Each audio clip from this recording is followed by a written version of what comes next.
Okay, I'd like to welcome writer-director of Stitches, Mr. Conor McMahon. And over here we have one of Britain's favourite comedians and star of Stitches, Mr. Ross Noble. Hello. So, Conor, first of all, where did you get the idea to do a movie about a killer clown?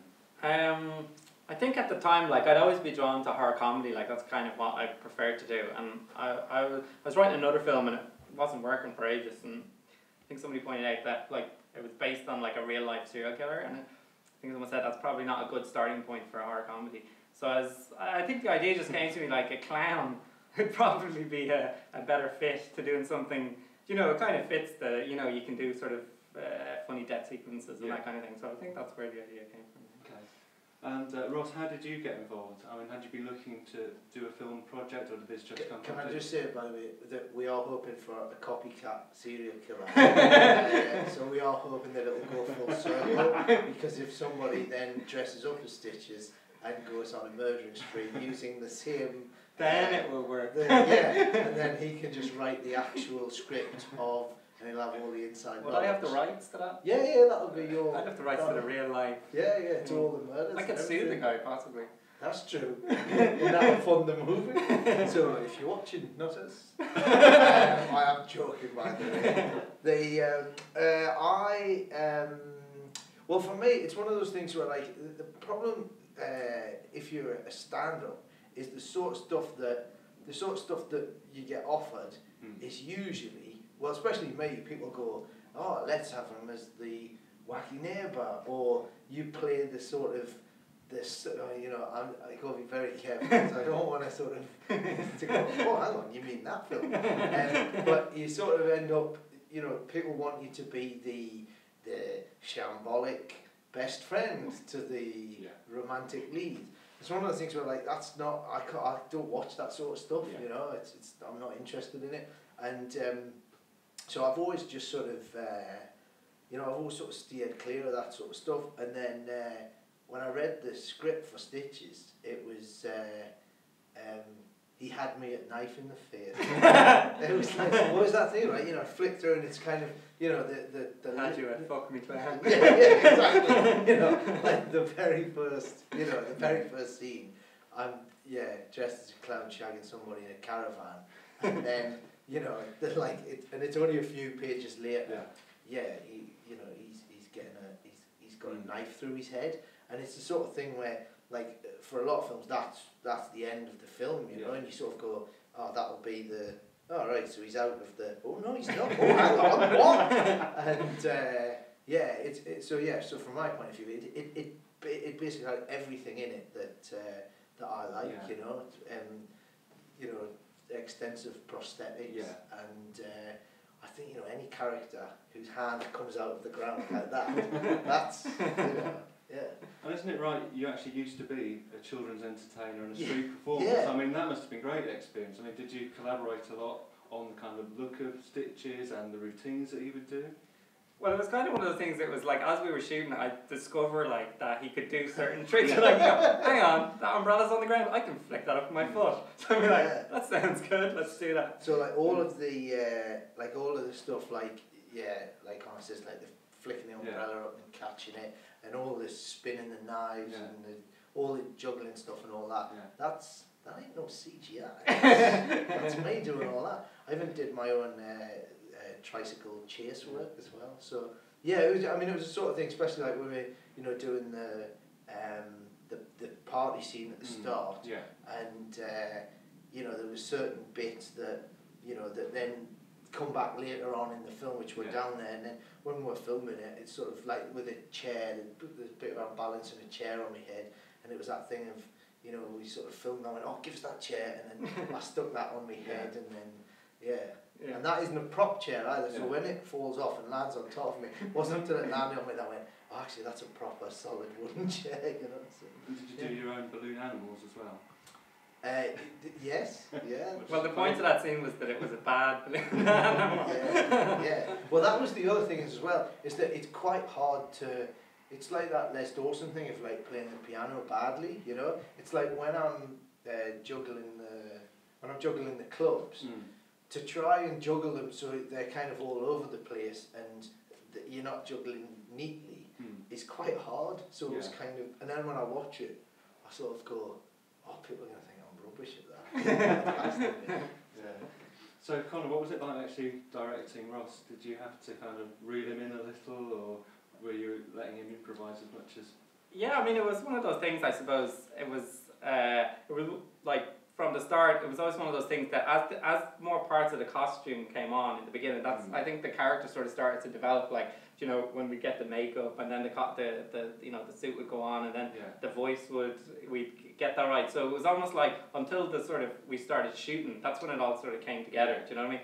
And I found it quite easy, like, because Ross would just show up in the morning and go, I got this idea. And then you go, okay, what if? And sometimes I just go, that's not possible, but give me another one that's possible. That was the other thing. I'd come up with stuff, and it's like, you know, this is a film. That's that would take us hours to do that.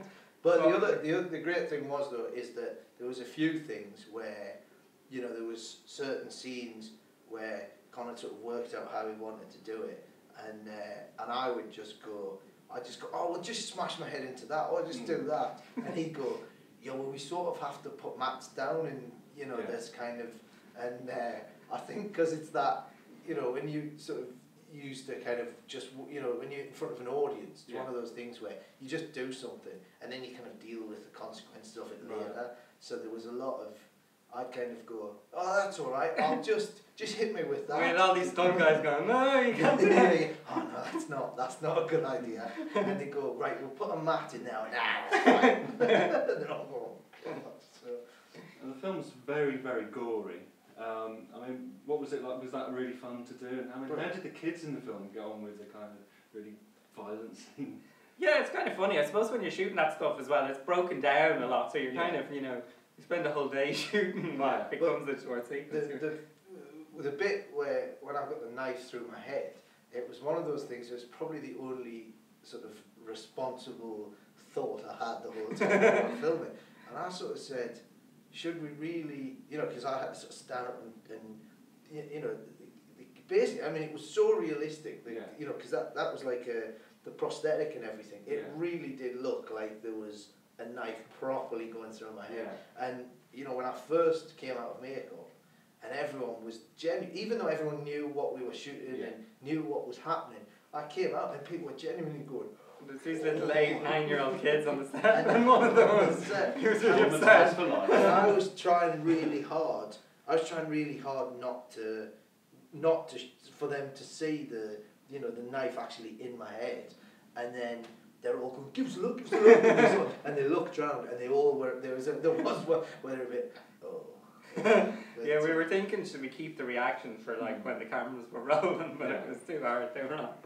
And it was weird as well, like, because at the end of the day, sometimes if I was finished early and I take all my stuff off, and then all of a sudden people were kind of like, oh hello, and I go, you know, I've been here all day, and it was just like, it was like I turned up visiting the set, and going, but anyway, so we sort of got used to the whole, you know, and I'd sort of, because my face was glued down for like all day, I kind of got used to having one eye, and I forgot that it was on there. And it wasn't until, like, you know, like when all the extras turned up, when all of a sudden they're going, oh shit, and it's a little bit, you know, there was one girl that was genuinely quite frightened. Oh yeah. Do you remember? Yeah. And she was just like, and this girl's like going, it's looking at it. It's looking at me. It's looking at me.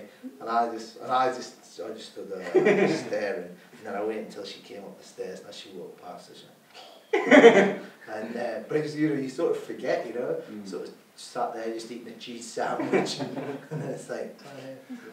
And what was the most difficult of the kill scenes to film? Possibly. What was the most difficult?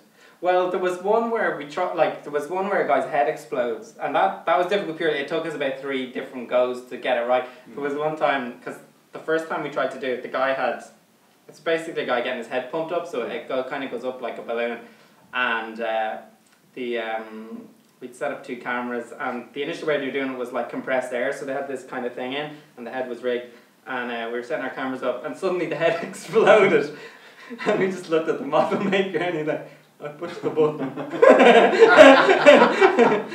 His hand, he'd been standing there for so long, his hand had just slipped on the button. But, So the funny thing with that though was, it was, because while I was there, that's when they were trying to get the head to explode, and then it wasn't until like I'd finished, and then he goes, "Oh yeah, we've sorted the head."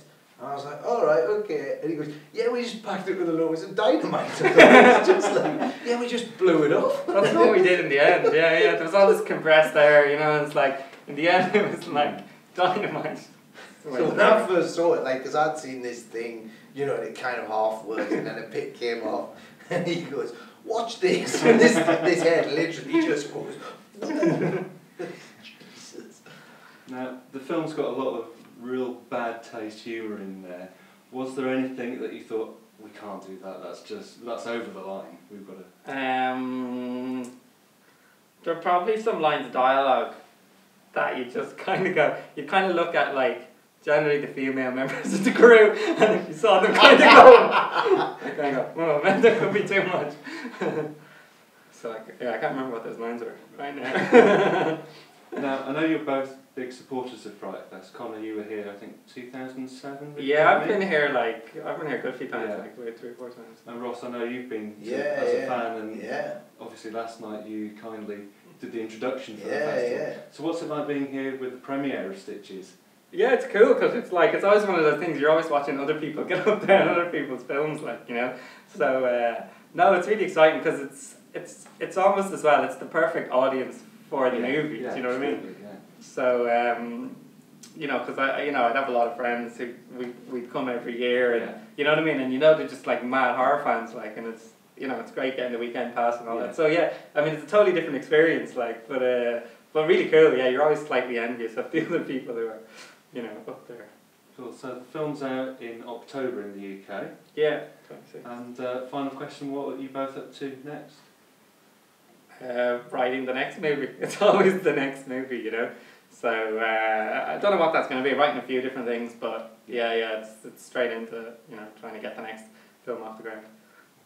And Ross, you're about to go off on tour again? Yeah, I'm back to my day job for now, and then I've got a tour goes through until Christmas, and then I've got a DVD coming out, and and then other than that, I'll just be sitting around the house dressed as Stitches. I still have the costume in the back of my car. Yeah. Oh, it just has It's in a box in the back seat of my car. Who's got the replica? There's loads of there's basically heads. There's replica heads of me in the full gear, and they're terrifying. Somewhere there's a head of me dressed up as a clown in somebody's garage. Excellent. Well, we wish you both the best of luck with the film. Cool. Conor, Ross, thanks for joining us. Thanks, Rams. Cheers.